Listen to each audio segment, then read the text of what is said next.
Good morning, everybody, and hi. All of you know my name by now. I have been in this journey with all of you for quite some time now. Most of the time, even when I landed here, and some of the people ask me, "What is this Pardada Pardadi all about?" Because this sounds like you're working with some elderlies. So there is a philosophy behind the name. As you know, Pardada Pardadi means great-grandfather and great-grandmother. So what it means that we have two theories behind it. One is that we believe that anybody who's rooted enough can only develop. Because a tree which has strong roots lasts the longest. And secondly, we believe in the ancient system of education where Guruji or your teacher or mentor never trained you to get 95% marks, but always trained you to be a good human being. So that's why we kept this name, Pardada Pardadi.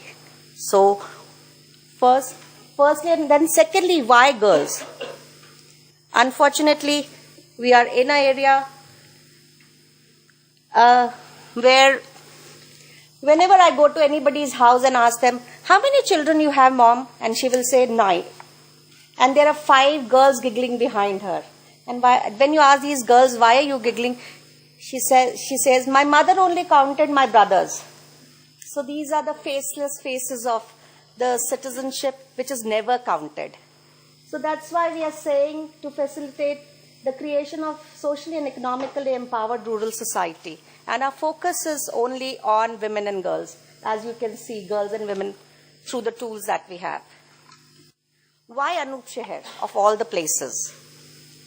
Yesterday also I was saying, and I feel ashamed of that, whenever you pick up a newspaper and you read about Bulandshahr, it is always for a wrong reason. Historically, all invasions in India happened from northern side. So people are not used to working together. It's very patriarchal, it's very criminal, and as I just told you that women and girls are not even recognized. So that's why we thought, why not work in Anup Sheher? And Anup Sheher being in Uttar Pradesh. And even again somebody was asking me yesterday, how does the state of Uttar Pradesh work? So I shared a joke with the person. I said, one day a US president came to India and met Mayawati and said, okay, let's go to your state. So they went, they saw that children were on the streets, the schools was closed. So he said, children look very happy. How does that work? So he said, Ram Bharose. Ram Bharose means mercy of God. But he said Ram Bharose. And Ram Bharose is also an Indian name for a man. So then they went further and there were women who were working in the fields. They had big log of wood on their head and then they were still smiling. And then again this president asked, how does that work? So he said, Ram Bharose. So the president went back and said, Mayawati ji, I don't want anything. I want your Ram Bharose. So this is one typical state of few of the others where it's total statelessness. To the extent when we go and ask some of the organizations to support us or to work with us, they said, no, we can't work in your state because the state government is not at all active in encouraging partnerships. So that's why we are in Uttar Pradesh. Okay, and another, I don't want to take you through all this, but only 45% of the girls are enrolled in the schools. So I'm not even talking about retention rate, I'm just talking about enrollment rate, and that's also on the basis of government statistics. So you can very well imagine whether it is 45 or 4.5%. Okay, this is our model for development. We say that we started 13 years ago with education as a focus because we realized that the most vulnerable of the lot were girl children. And we started with a school because we didn't know what is an alternate word for the work that we wanted to do, because we wanted to make these girls economically and socially empowered. And we all know it's easier to make anybody economically empowered, but social empowerment in a place where girls get killed because she chose a boy of her own choice and not of the same caste. So bringing social empowerment in such a region is very difficult. But we are still trying and we hope that we'll reach there someday. And rest, I'm not going into rest of the programs. The rest of my presentation will only focus on education. When we started with 45 girls and only 14 remained. And the reason was that the parents never believed that what we are saying is for true. They said that if my daughter comes to your school and she remains with you, and after 10 or 12 years of education, she still has to cut grass, why should I send her to your school? Because we are in an absolute agrarian area where there are no employment opportunities at all. And for all of us present here, education has to lead to something. So that question mark was always there. And second thing she said was, how will I get my daughter married? And this package encouraged the mothers to send their daughters to school. And today we have 1,200 girls at the school over the journey of 12 years. Many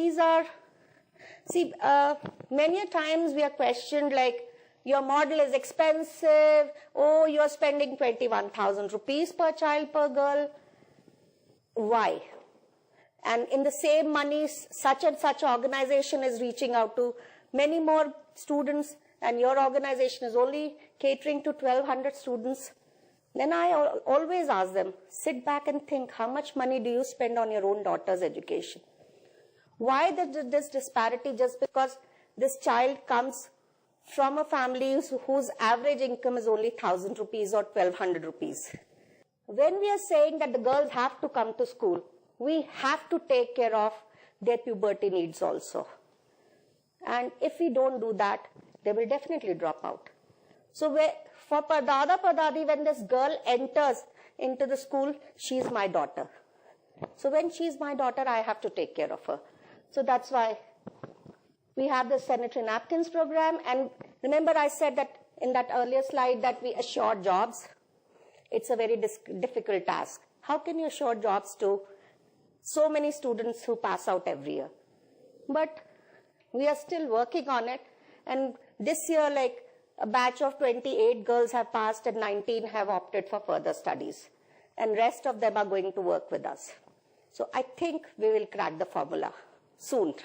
When I can stand here and say that, yeah, batch of 100 girls passed out and they all are employed. I don't want to, like you all can read a little bit of impact that we have had so far. This program, this toilets program, is again part of our education journey. The reason is that when we used to ask the girls, oh, you didn't come to school yesterday, what happened? Ma'am, I had a stomach upset and I had to wait till the sunset, because of which the situation got aggravated and I fell sick. Second thing is that they said was that you teach us all about gender. You tell us that you're equal to the girls. Boys, sorry. Why is it that when I need to ease myself, I have to wait till the evening or wait for the dark hours in the morning? How am I equal? So we said, we created an incentive program and we said, okay, we will construct toilets in the homes of the girls who have been regularly coming to the school. Similarly, we have a program where we provide solar lights, lamps, because UP and electricity don't go hand in hand.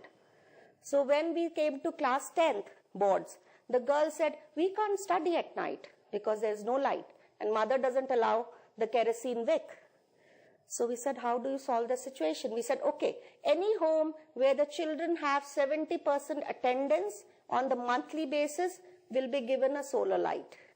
So these kind of incentivizations have helped us to have a greater impact on education and retention of students in the school. So how do you ensure that these girls go for further education and they don't get back into the cycle of getting married at the age of 14 years and becoming mothers at the age of 16 years and all their dreams get crushed?